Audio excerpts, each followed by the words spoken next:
नमस्कार। भोरे भोर के एक और एपिसोड में आपका बहुत बहुत अभिनंदन करते हैं। आने वाले 10 मिनट तक हम आपके साथ हैं और कुछ ऐसी बातें आपके सामने रखने जा रहे हैं जिन बातों का आपसे सीधा सरोकार है। भोरे भोर में हम वो बातें रखते हैं जिन बातों का पूरे दिन और आने वाले कई दिनों तक आपके जीवन पर, आपके सोच पर, आपके विचार पर, आपके जीवन शैली पर असर पड़ता है। क्योंकि बिहार के आप अगर हैं तो आप बिना राजनीतिक चर्चा के जीवित नहीं रह सकते हैं। ये खाने में नमक की तरह है जिसका उपयोग आप निश्चित रूप से करते हैं। और जब बिहार की राजनीति समाजवाद की एक नई धारा को लेकर के आगे बढ़ी हो और धीरे धीरे दम तोड़ रही हो तो निश्चित रूप से आपकी चिंताएं और ज़्यादा बढ़ जाती हैं। हम ये बातें क्यों कह रहे हैं, इसके पीछे एक बड़ी लंबी फहरिस्त है जो पिछले 30 सालों से बिहार को अपने आगोश में रखी हुई है। और लोगों को भरोसा था, भरोसा है और आगे भी भरोसा करेंगे कि समाजवाद की वो धारा जिसमें हिंदू, मुस्लिम, सिख, ईसाई, बाकी के भी जितने भी धर्म हैं, सर्वधर्म समभाव की उस संवैधानिक आस्था को, आयत को पूरा करने के लिए हम 24 घंटे एक दूसरे के साथ जुड़े रहते हैं। ईद और दिवाली हम बहुत आराम से मनाते हैं, सेवइयाँ खाते हैं, तो वहीं हम पुआ भी खाते हैं। और ये परंपरा आज़ादी की नहीं, सनातनी परंपरा है जो आदिकाल से चली आ रही है। यहाँ सभी एक ही मंच पर अपनी बातें रखते हैं और वो मंच है बिहार और भारत। बिहार की राजनीति में चुनाव के बाद से बहुत सारी बातें शुरू हो गई हैं। उसके साथ साथ कई ऐसे बातें हैं जिसको लेकर के हमने आपके सामने रखा भी है। हमने आपके सामने बातें रखी कि क्या भारतीय जनता पार्टी अपने उस उम्र को बढ़ते बढ़ते उस मुकाम पर लेकर के आ गई है जिसे अब आगे इस देश की सत्ता और इस देश में कहीं ना कहीं एक स्थापित दल की तरह पूरे देश का साम्राज्य, पूरे देश का राज और लोकतंत्र सौंप दिया जाए। क्या विपक्ष इतना ज़्यादा असहाय और कमज़ोर होता जा रहा है कि भारतीय जनता पार्टी से मुकाबला नहीं कर पा रहा है? क्या छोटे छोटे दल हैं जो भारतीय जनता पार्टी की मजबूती के कारक बन रहे हैं? क्या भारतीय जनता पार्टी इस देश की आत्मा को जिस तरह से हमारे संविधान ने रचा और बसा है उसे लेकर के चल रही है? ये सारे प्रश्न आपके अंदर उमड़ घुमड़ रहे होंगे। 2014 में आपने देश में एक परिवर्तन को लेकर के वोट दिया था और उस परिवर्तन की जो आपने फाउंडेशन यानी कि नींव रखी थी, उस नींव पर कितना मजबूत पिलर और कितना मजबूत मकान बन रहा है। संसद भवन तो बनने की प्रक्रिया शुरू हो गई है। क्या संसद में बैठने वालों के संस्कार में भी परिवर्तन हुआ है? क्या भारतीय जनता पार्टी के आने से इस देश की संविधान को मजबूती मिली है, बल मिला है? क्या बिहार इस चुनाव के बाद से एक बार फिर आने वाले कई सालों के लिए अपनी मजबूत स्थिति कर पाया है? ये सारे प्रश्न आपके इर्द गिर्द घूम रहे होंगे। इन सब के बीच में ये ज़रूरी चीज़ें हैं कि क्या सरकार के गठन के बाद से नीतीश कुमार खुश हैं? क्या भारतीय जनता पार्टी संतुष्ट है कि उसने नीतीश कुमार को गद्दी पर बैठा करके बहुत अच्छा काम किया है और आने वाले बहुत जल्दी समय में लोगों को यहाँ रोजगार मिल जाएगा, पलायन रुक जाएगा, कृषि की स्थिति अच्छी हो जाएगी, शिक्षा का स्थिति अच्छा हो जाएगा, अस्पताल बहुत अच्छे हो जाएंगे, यहाँ पर साम्राज्य स्थापित होगा जो लोगों को रात में भी निकलने के लिए किसी डर भय के बिना तैयार कर देगा? इन सब बातों की चर्चा होनी चाहिए थी, लेकिन हम चर्चा कहाँ कर रहे हैं? हमारी चर्चा इस बात को लेकर के हो रही है कि क्या ये सरकार चलेगी? क्या ये सरकार उतनी मजबूत है? क्या एक दूसरे पर भरोसा है सरकार में बैठे लोगों को? इसके साथ साथ एक बहुत बड़ी बात जिसकी शुरुआत हमने की थी भोरे भोर में आज, उस हेडलाइन के माध्यम से कि तेजस्वी यादव की उम्मीदें परवान चढ़ने लगी। आखिर ऐसा क्यों हुआ? परवान तो तब भी चढ़ गई थी जब प्रथम चरण के चुनाव के हो गए थे, लोगों ने वोट डाल दिया था। जब 28 तारीख को वोट डाल दिए गए और शाम से जब छोटे मोटे सर्वे आने लगे, और छोटे मोटे क्या, जब अपने ही लोगों के द्वारा ये बातें साफ तौर पे पहुंचने लगी महागठबंधन के लोगों के कि बहुत बेहतर परिणाम आ सकते हैं महागठबंधन के, तो बड़ी खुशी हुई थी।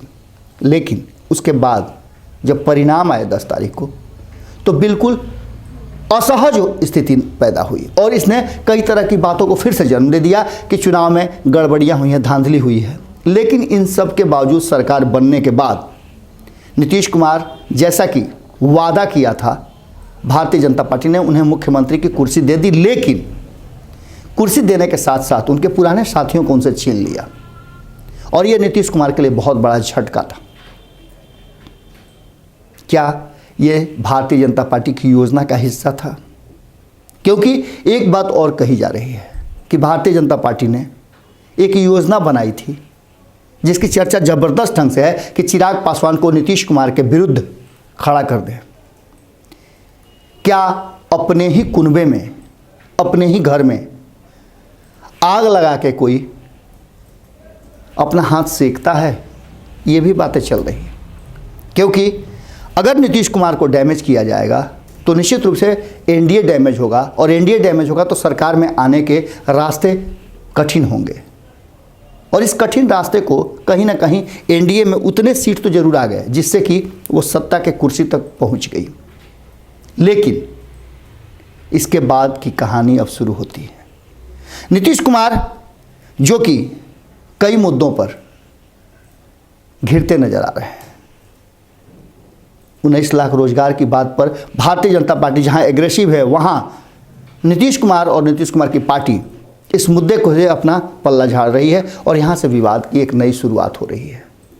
विवाद सिर्फ यही होता तो बात खत्म हो जाती, इसे समझ लिया जाता, संभाल लिया जाता। लेकिन हमने आपको भोरे भोर के एक एपिसोड में, जो 2 दिन पहले हमने आपको बताया था, कि कहीं ना कहीं नीतीश कुमार को अब इस बात का भय हो गया है और उनके इर्द गिर्द के लोगों को इस बात का भय हो गया है कि नीतीश कुमार हो सकता है कि समाजवाद के अंतिम चश्मो चिराग हों। क्योंकि धीरे धीरे इस समाजवाद की धारा के जो बड़े नेता थे वो समाप्त होते जा रहे हैं या फिर विलीन होते जा रहे हैं भारतीय जनता पार्टी में मिल करके। वो भारतीय जनता पार्टी का झंडा लेकर के और फिर राष्ट्रवाद की उस धारा में जा रहे हैं जो राष्ट्रवाद से ज़्यादा भाजपावाद होता जा रहा है। ये चर्चाएं अब राजनीतिक विश्लेषक भी कर रहे हैं, राजनीतिक घरानों में भी चर्चा का विषय बन गया है। और क्या लालू प्रसाद के जेल में होने से समाजवाद की धारा कमजोर हुई है? बातें तो यहां से आ रही हैं, लेकिन नीतीश कुमार जो पहल शुरू की है, अपने पुराने साथियों को जो जोड़ना शुरू किए हैं, ये एक अलग राजनीतिक धारा की बात कर रही है। जहां एक तरफ भारतीय जनता पार्टी मजबूत होते हुए भी नीतीश कुमार को मुख्यमंत्री का पद देने के लिए विवश है, मजबूर है, वहीं भरोसे का कहीं ना कहीं दोनों में अभाव नजर आ रहा है। और यही कारण है कि जहां एक तरफ नीतीश कुमार लगातार सपोर्ट करने के बाद अब अपना हाथ धीरे धीरे खींच रहे हैं, नीतीश कुमार को शायद एहसास होने लगा है कि उन्होंने कई मुद्दों पर भारतीय जनता पार्टी का क्यों समर्थन किया, सीएए पर क्यों समर्थन किया। अब नए नए जो चीज सामने आ रहे हैं कि भारतीय जनता पार्टी ने कानून को बदला है और प्रधानमंत्री खुद कहते हैं कि पुराने कानूनों से अब इस देश को नहीं चलाया जा सकता है। ये बातें भी उनकी कहनी कोई नाजायज नहीं है, क्योंकि वक्त के हिसाब से चीजें बदलती हैं। तब भारत की जनसंख्या क्या थी, भारत की जलवायु क्या थी, भारत के लोग किस तरह से रहते थे, भारत की स्थिति क्या थी जब संविधान बने थे।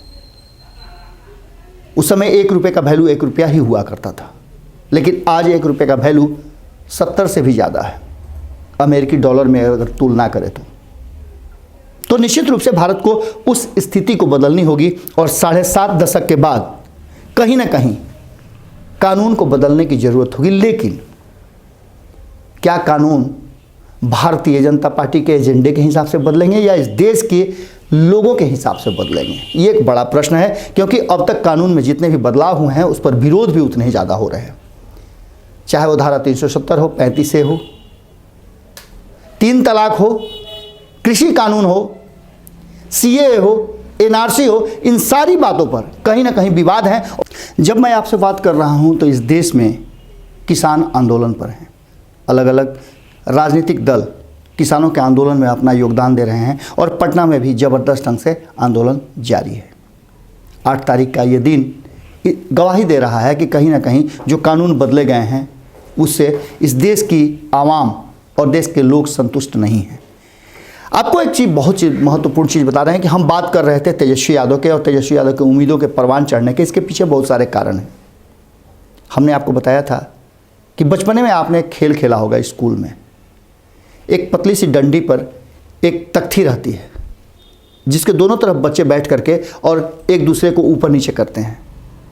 अगर एक का भार ज़्यादा हो तो दूसरा ऊपर उठ जाता है, लेकिन दूसरे छोर पे कोई नहीं हो तो भार ऊपर उठ जाता है। बिल्कुल उसी तरह से, उसी की तरह बिल्कुल अब बिहार की राजनीति में एक किनारा होगा तभी दूसरे को मौका मिलेगा। और कहीं ना कहीं नीतीश कुमार धीरे धीरे किनारे होते जा रहे हैं। हमने जो शुरुआत में कहा था कि समाजवाद की अंतिम धारा के ये अंतिम चश्मो चिराग हो सकते हैं, लेकिन नीतीश कुमार इतने आसान नहीं हैं जिन्हें आप ख़त्म कर दें। उम्मीदें बढ़नी अच्छी बात है, क्योंकि नीतीश कुमार वो धुरी बन गए हैं जहां वो इधर से इधर हो जाते हैं तो सरकार उसी की बन जाती है। 2015 में भी भले ही एनडीए को हार मिली थी, लेकिन मात्र 2 साल के अंदर में नीतीश कुमार ने सरकार बनवा दिया था। एक बार फिर से उसी दोराहे पर खड़ी है बिहार की राजनीति और उम्मीदें परवान चढ़ने के कई कारण हो सकते हैं। नीतीश कुमार लगातार अपनी शक्ति संचय कर रहे हैं, शक्ति बढ़ा रहे हैं। भारतीय जनता पार्टी ने उन्हें मुख्यमंत्री का पद तो दे दिया, पर संतुष्टि कहां से देगी, भरोसा कहां से दिलाएगी।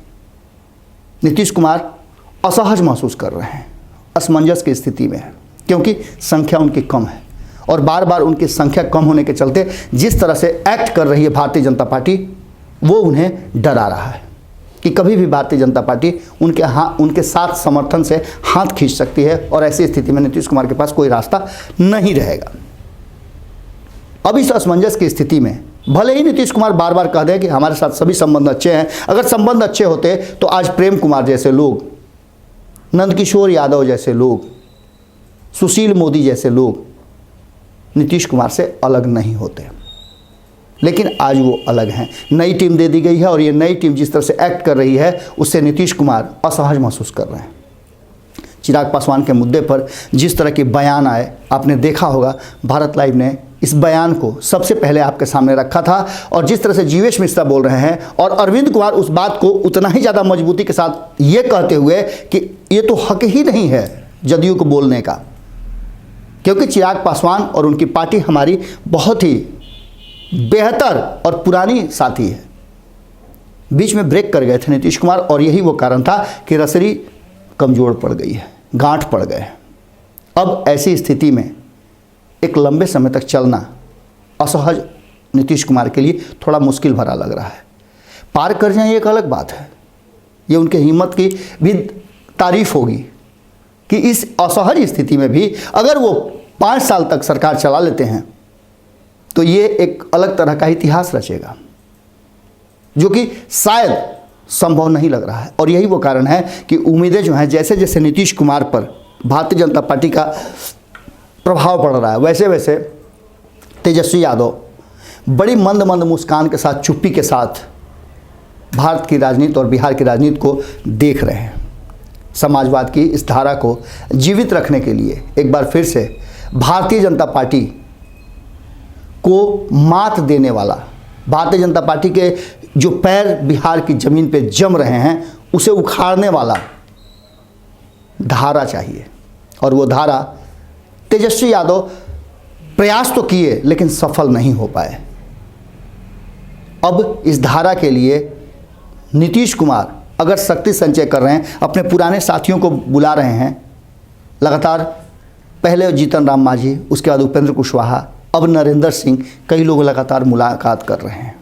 सुनने में तो ये भी आया है कि डॉक्टर अरुण कुमार भी उनके साथ जुड़ रहे हैं, नागमणि से भी उनकी बातचीत चल रही है। ऐसे कई नेता हैं जिनसे लगातार नीतीश कुमार की बात चल रही है। और अगर ये धारा मजबूत होती है तो इसका मतलब है कि नीतीश कुमार आगे की तैयारी कर रहे हैं और इस तैयारी में कहीं ना कहीं एक बात तो पक्का नज़र आ रहा है कि सरकार में जिस तरह की स्थिति सामने है और बार बार ये कहा जा रहा है कि नीतीश कुमार असहज हैं और उनके हाव भाव से, उनके प्रदर्शन से, एक्ट से भी ये बातें कई बार कही जा चुकी हैं। अब देखने वाली बात ये होगी कि क्या जो उम्मीदें तेजस्वी यादव और महागठबंधन की परवान पर हैं उसको बल मिल रहा है? क्या इस बिहार की सत्ता की राजनीति जो है वो एक दिशा बदल रही है? ये बहुत ही महत्वपूर्ण विषय है। इस विषय पर हम आपके विचार जरूर जानना चाहेंगे। अगर आपके पास इससे जुड़ा हुआ कोई भी जानकारी हो या आप क्या सोचते हैं, हमें कमेंट बॉक्स में लिख के ज़रूर बताइएगा। आप हमें मेल भी कर सकते हैं, आप हमें व्हाट्सएप भी कर सकते हैं। हमने आपको कई बार व्हाट्सएप का नंबर दिया है 72 777 65 303 7277765303। इसके साथ ही आप हमारा सहयोग भी कर सकते हैं, क्योंकि सच्ची पत्रकारिता उस जंगल में आग की तरह हो गई है कि लगातार जंगल समाप्त होता जा रहा है। अस्तित्व की लड़ाई कई पत्रकार और पत्रकार संस्थान कर रहे हैं। उस लड़ाई में हम भी एक दिया लेकर के आपके सामने खड़े नजर आ रहे हैं। सच्ची पत्रकारिता को जीवित रखने के लिए आपका साथ और सहयोग जरूरी है। चाहे आप फेसबुक पे हमारे श्रोता और दर्शक हमारे परिवार के अंग हों, ट्विटर पर हमारे अंग हों, या फिर यूट्यूब पे आप हमारे अंग हों, इंस्टाग्राम पे आप हमसे जुड़े हुए हों, या हमारी वेबसाइट से आप जुड़े हुए हों। लाखों लाख की संख्या में 10 लाख से ज़्यादा का हमारा ये परिवार निश्चित रूप से एक मजबूत परिवार है जो सच की लड़ाई को बहुत दूर तक ले जा सकता है। और इस लड़ाई में आपके सहयोग की अपेक्षा हम करते हैं। आपके द्वारा 1 रुपये का भी सहयोग हमारे लिए उतना ही महत्वपूर्ण है जितना आप हमारे लिए महत्वपूर्ण हैं। फिर मिलते हैं। नमस्कार। अगर ये वीडियो पसंद आई और वह बिहार के राजनीति और बिहारियत से सरोकार रखेनी तो सब्सक्राइब बटन दबा के चैनल के सब्सक्राइब कर ली। ओजे एगो घंटी बा, ओकरा बटन दबा देला से कुल सटीक और मारक खबर रुआ मुफ्त में मिल जाई। अगर रुआ पत्रकारिता के हमनी के नया प्रयोग में सहयोग कर चाहतानी तो ज्वाइन बटन दबा दी। पेटीएम नंबर नोट कर ली 9386816700। धन्यवाद।